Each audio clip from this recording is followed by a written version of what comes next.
अब जो next topic है, the next topic is accounting terms.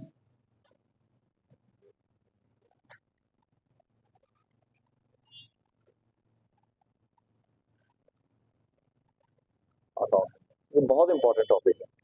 इसमें एक एक टर्म को बहुत बढ़िया तरीके से समझना है, ठीक है। ये तुम्हारे बिल्कुल आगे तक एंड तक काम आते रहेंगे, ठीक है। राणा, तुम्हें तो आती भी होंगी बहुत सारी।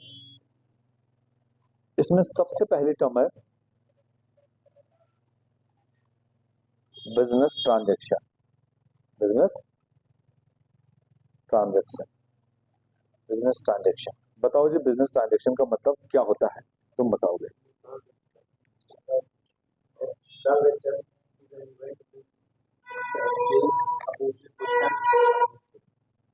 हाँ ठीक है, बिल्कुल ठीक है। इसको और उसको बंद कर दो दोनों को यार, है ना, बाहर वाले को। देखो, कहने का मतलब क्या है कि एक इवेंट, अब इसमें से पढ़ो पहले। Business transaction is an economic activity of business that changes it's financial position. मतलब एक बिजनेस है जिसकी हमने अभी फाइनेंशियल पोजीशन है हमारे पास। फॉर एग्जांपल, कैश है हमारे पास 1 लाख रुपए और बैंक में पड़े हैं 5 लाख रुपए, ठीक है। ये क्या हो गई, एक फाइनेंशियल पोजीशन होगी, है ना राणा, यही होगी। अब एक एक्टिविटी होती है, इकोनॉमिक एक्टिविटी, कि तुम 5,000 रुपए कैश किसी को सैलरी दे देते हो, तो क्या तुम्हारी फाइनेंशियल पोजीशन चेंज होगी, होगी कि नहीं होगी, बताओ। भाई सपोज करो तुमने अभी बैलेंस शीट बनाई। फॉर एग्जाम्पल, छोटा सा एग्जाम्पल ले रहा हूँ, ये मत बोलना जी तुम्हारा ये नहीं मैच हो रहा, वो नहीं मैच हो रहा। इस बैलेंस शीट में कैश है तुम्हारा 1 लाख रुपए और बैंक का बैलेंस है तुम्हारा 5 लाख रुपए, ठीक है। अब तुमने क्या किया, अगले दिन इस कैश में से जो है किसी को सैलरी दे दी 5,000 रुपए। सैलरी क्या दे दी, 5,000 रुपए दे दी। तो क्या तुम्हारी ये जो पोजीशन है, यहाँ पर जो पोजीशन है, इसमें कुछ चेंज आएगा, क्या चेंज आएगा, 5,000 रुपए कम हो जाएगा। कैश में से 1 लाख में से 5,000 कम हो जाएगा, 95,000 बचेगा, बिल्कुल। तो ये क्या होगी, एक बिजनेस ट्रांजैक्शन होगी। ऐसी ट्रांजैक्शन जिससे तुम्हारी फाइनेंशियल पोजीशन कैसे भी चेंज हो रही हो, वो सारी क्या है, बिजनेस ट्रांजैक्शन है।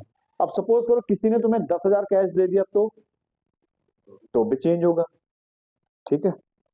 कोई सैलरी ड्यू हो गई तो भी चेंज होगा, प्रॉफिट कम हो जाएगा, जितना प्रॉफिट आ रहा होगा प्रॉफिट कम हो जाएगा, होगा कि नहीं होगा। तो ये सारी क्या है, बिजनेस ट्रांजैक्शन है। जो भी इकोनॉमिक एक्टिविटी तुम्हारी, कोई भी ऐसी इकोनॉमिक एक्टिविटी जो तुम्हारी फाइनेंशियल पोजीशन को कैसे भी चेंज करे। मतलब कैसे फाइनेंशियल पोजीशन कैसे चेंज होगी, सपोज करो अभी मैंने किसी का कुछ नहीं देना, ठीक है, मैंने सिर्फ जिससे लेना है लेना ही है। और कल को मैंने उधारी पे माल ले लिया, या किसी ने 1 महीने मेरे यहाँ काम कर लिया, उसकी सैलरी ड्यू हो गई, तो इसका मतलब अब मैं देनदार बन गया ना, अब मुझे देना भी है, तो मेरी फाइनेंशियल पोजीशन चेंज हो गई ना, मेरे ऊपर लाइबिलिटी भी आ गई है कि नहीं है, ठीक है। किसी को मैंने कैश दे दिया, किसी से कैश आ गया, किसी को मैंने चेक दे दिया, किसी से चेक आ गया, किसी का माल वापस कर दिया, किसी को माल बेच दिया। ये सारी एक्टिविटीज क्या हैं जो मेरी फाइनेंशियल पोजीशन को चेंज करेंगी, कैसे न कैसे करके कुछ ना कुछ तो चेंज आएगा ही आएगा। वो क्या होती है, बिजनेस ट्रांजेक्शन होती है। समझ में आया, बिजनेस ट्रांजेक्शन क्या होती है, जो हमारी फाइनेंशियल पोजीशन को कैसे भी चेंज करे।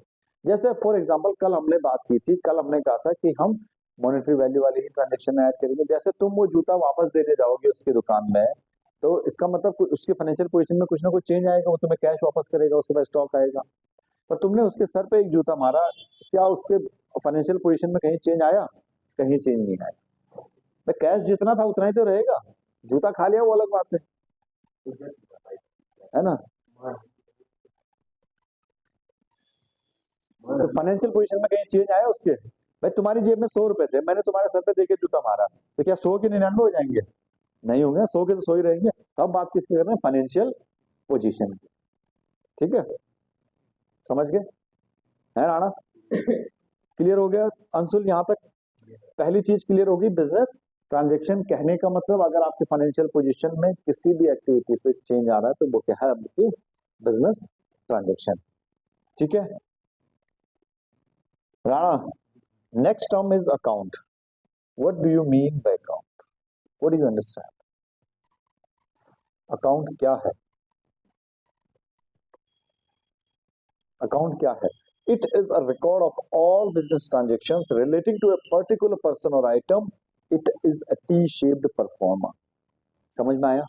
मतलब अकाउंट कहने का मतलब क्या है कि भाई मैं साल भर में कई बंदों से काम कर रहा हूं और उनमें से एक बंदा है अंशुल। एक बंदा कौन है? अंशुल। तो मैं अंशुल की जितनी भी एंट्रियां होंगी सारी की सारी एक ही जगह लिखूंगा, एक अलग से अकाउंट बनाऊंगा और उसमें अंशुल की सारी एंट्रीज लिखूंगा। इस तरीके का कोई अकाउंट बनाऊंगा मैं, ऐसे ही बनाऊंगा राणा। ठीक है, इसमें डेट का कॉलम भी रख लेंगे, एक डेट हो गया, पर्टिकुलर हो गया और डेबिट हो गया। यहाँ पे डेट का रख लेंगे, पर्टिकुलर और क्रेडिट का हो गया। फिर बैलेंस कर देंगे लास्ट में, बैलेंस बीडी सीडी जो भी बनाते हैं और बंद हो गया। चलो कोई बात नहीं, तो ऐसे समझ लो। अभी तो मैं अंशुल की जितनी भी ट्रांजेक्शन होंगी, जितनी भी तुम्हारी एंट्रीज होंगे, मैं सारी की सारी एक जगह करूंगा। चाहे किसी अकाउंट की है, चाहे किसी आइटम की है। आइटम में कितना इनवर्ड है, कितना आउटवर्ड है, उसका भी अकाउंट बनाना पड़ेगा हमें। तो ये क्या हो गया? अकाउंट हो गया। अंशुल का हमने अलग से अकाउंट बनाया और उससे रिलेटेड सारी ट्रांजेक्शन हम उसी अकाउंट में करेंगे। ठीक है, लास्ट में उसका बैलेंस तभी निकल पाएगा। ठीक है ना? क्लियर हो गया? इसलिए मैं कहता हूँ कि जब तुम कोई आइटम बनाओगे तो बहुत ध्यान रखना कहीं पहले से बनी ना हो, या कोई बनी आइटम को तुम खराब ना करो। ठीक है, ये चीज है। अकाउंट समझ आ गया? The next word is capital. Next term is capital. Capital तो भैया इंपॉर्टेंट चीज होगी तुम्हारे लिए।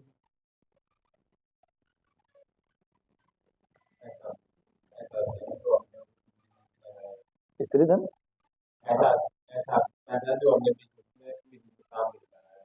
ठीक है। देखो कैपिटल का मतलब हो गया ऑनर जो अपने बिजनेस में इन्वेस्ट कर रहा है। पैसा भी कर सकता है और सामान भी दे सकता है, कैश और काइंड दोनों हो सकता है ना?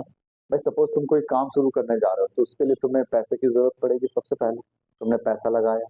अब जैसे सपोज करो तुम कंप्यूटर सेंटर खोल रहे हो, तुम्हारे घर में 4 लैपटॉप पड़े हुए हैं अपने पर्सनल। कल को तुम कंप्यूटर सेंटर खोलते हो तो अपने लैपटॉप जो घर में 4 पड़े हैं, तुम ये भी तो कह सकते हो कि यार एक काम करूंगा मैं इन्हीं को सेंटर में रख लेता हूँ और इन्हीं से काम चलाऊंगा पहले। तो उस केस में तुमने कैश नहीं दिया पर 4 लैपटॉप दिए, काइंड दिए ना, तो उसकी जो वैल्यू होगी वो तुम्हारी क्या मानी जाएगी? कैपिटल है। ठीक है, सपोज वो 4 लैपटॉप की कीमत है 2 लाख रुपए। 4 लैपटॉप की कीमत कितनी होगी? 2 लाख रुपए। तो तुम्हारी कैपिटल कितनी होगी? 2 लाख रुपए। सपोज तुमने 4 लैपटॉप दिए और 3 लाख कैश दिए, तो तुम्हारी कैपिटल टोटल कितनी होगी? 5 लाख रुपए। क्लियर है? सिंपल सी बात है। तो एक बार यहां से रीड करते हैं क्या कहना चाहता है। It refers to the amount invested by the owner in a business. The amount invested could be in forms of cash, goods etcetera. कुछ भी हो सकता है। ठीक है भाई, तुम्हारे कपड़ों का काम था, तुम्हारे घर में 10 नई जैकेट पड़ी थी, तुमने वो बेचने पे लगा दी। तुमने बोला मैं तो पहनता नहीं हूँ, बेच देता हूँ, बेकार में पड़ी है यहाँ पे। ठीक है, वो तुमने इन्वेंट्री भी दे दी। ठीक है, एसेट्स दे दिए तुम्हारे। कल को तुम ज्वेलरी की शॉप खोल रहे हो भाई, ज्वेलर्स बन रहे हो, तुम्हारे घर में तुम्हारी बीवी के गहने पड़े थे, तुमने कहा सबसे पहले यहीं से सिर गणेश कर दिया जाए। है कि नहीं रहा? क्लियर? समझ आ गया? तो ये चीज होती है। और कैपिटल ये होता है जो हमने अभी डिस्कस किया। कैपिटल का मतलब जो अमाउंट इन्वेस्ट किया जा रहा है ऑनर के द्वारा, वो कैश में भी हो सकता है, गुड्स में भी हो सकता है, कुछ भी हो सकता है। क्लियर राणा? चलो ठीक है, अगली टर्म मुझे राणा बताएगा। What do you mean bye drawings?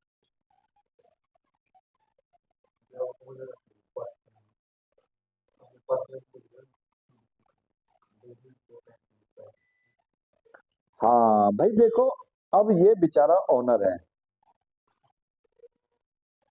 ये बेचारा कौन है? ओनर है। इसके पास जितने भी 5 लाख रुपए थे कैश, इसने सारे बिजनेस में लगा दिए। पर अब इसको घर बार भी तो चलाना है। उसको क्या करना है? घर बार भी तो चलाना है। अब घर बार चलाना है तो इसको महीने के महीने या कभी भी खर्चे की जरूरत पड़ सकती है, तो ये कहाँ से लाएगा? सारे पैसे तो बिजनेस में लगा दिए, तो अब बिजनेस में से ही तो निकालेगा। तो बिजनेस में से ये कुछ क्या करेगा, कैश विड्रॉ करेगा, कैश निकालेगा, किसके लिए? अपने पर्सनल यूज के लिए। किसके लिए? पर्सनल यूज के लिए। अपने पर्सनल यूज के लिए क्या करेगा? कैश निकालेगा। तो जो अपने पर्सनल यूज के लिए निकालेगा उसे बोलते हैं ड्राइंग्स। उसे क्या बोलते हैं? ड्राइंग्स। समझिए, पर्सनल यूज ध्यान रखना है। अच्छा, सपोज करो ऑनर है, उसने बिजनेस में से कैश निकाला है, पर उसने किसी क्रेडिटर्स को पेमेंट की है उसकी, तो क्या वो ड्राइंग्स में आएगा? वो ड्राइंग्स में तो नहीं है, क्योंकि वो उसने बिजनेस के पर्पज के लिए है वो। ठीक है, तो ये ड्राइंग्स नहीं है। अच्छा, कोई ऑनर है, उसने बिजनेस में से कैश निकाला है और अपनी वाइफ को उसके बर्थडे पे एक नेकलेस दिया है, तो क्या ये ड्राइंग्स में आएगा? ड्राइंग्स में आएगा। अच्छा, बिजनेस है, ऑनर ने कहा क्लाइंट आ रहे हैं। कौन आ रहे हैं? क्लाइंट्स आ रहे हैं, उनको जो है उनकी पार्टी करवानी। पार्टी मतलब जैसे अच्छी सेल जिन्होंने की उनको उसने इकट्ठा किया और उसने बोला भाई मैं अपने क्लाइंट्स को पार्टी दूंगा जिसने अच्छी सेल की। तो ये इसने कैश निकाला और यहाँ खर्चा किया। क्या ये ड्राइंग्स है कि कंपनी का खर्चा है? ऑफकोर्स बिजनेस का खर्चा है ये, तो ये भी ड्राइंग्स नहीं। इतना क्लियर हो गया? अब बिजनेस है, इसका मन किया कि भाई आज जो है मोमो खाए हैं, और इसने कैश निकाला और मोमो खा लिए। ठीक है, तो अब बताओ क्या ड्राइंग्स है कि ये ड्राइंग्स है? ठीक है, तो इतना समझ आ गया ड्राइंग्स का मतलब, जो वो अपने पर्सनल यूज के लिए निकाल रहा है। अच्छा, ये बताओ, एक मकान है, दो हिस्सों में इसने इसको बांट दिया। यहाँ ऑनर जो है रह रहा है, ये रेजिडेंशियल है, और इस एरिया में वो बिजनेस कर रहा है, कमर्शियल बना दिया। बिजली का कनेक्शन एक ही है, 50-50% इसने दोनों कर दिए। भाई 50% में अपने रह रहे हैं, 50% में बिजनेस कर रहे हैं। बिजली का बिल आया 2 लाख रुपए महीने का। अब बताओ इसमें कितनी ड्राइंग्स, कितना खर्चा, कितना बिजनेस का है, कितना इसका पर्सनल माना जाएगा? 1 लाख इसका, 1 लाख इसका। समझ गए? सिंपल सिंपल सी बातें हम कर रहे हैं यहाँ पे, कोई टफ बातें नहीं कर रहे, है ना? 1 लाख रुपए ड्राइंग्स, 1 लाख रुपए बिजनेस का एक्सपेंस। क्लियर हो गया? तो ड्राइंग्स मतलब जो वो अपने पर्सनल यूज के लिए निकालेगा। ठीक है, अच्छा, तो कैपिटल समझ आ गया, ड्राइंग समझ आ गया, अकाउंट समझ आ गया, बिजनेस ट्रांजेक्शन समझ आ गया। पक्का? कोई दिक्कत नहीं? नहीं। अगला चलते हैं। अगली टर्म क्या लिखी हुई है? जो सब किसी को प्यारा होता है। क्या प्यारा होता है? प्रॉफिट। क्या प्यारा होता है? प्रॉफिट। तो प्रॉफिट का मतलब क्या होता है? जैसे सपोज करो आपके एक्सपेंसेस हुए हैं 5 लाख के, और आपका क्या आया है? रेवेन्यू आया है 12 लाख के। रेवेन्यू कितना है? 12 लाख के। यही है। अब बताओ आपका प्रॉफिट कितना हुआ? प्रॉफिट कितना हुआ अंकुल? 7 लाख रुपए। कैसे किया? जो टोटल रेवेन्यू था उसमें से सारे एक्सपेंसेस माइनस कर दिए, है ना? तो एक बार यही चीज याद रखिए, it is the excess of the total revenue over total expenses of business. मतलब रेवेन्यू जो एक्सपेंसेस से कितने ज्यादा है?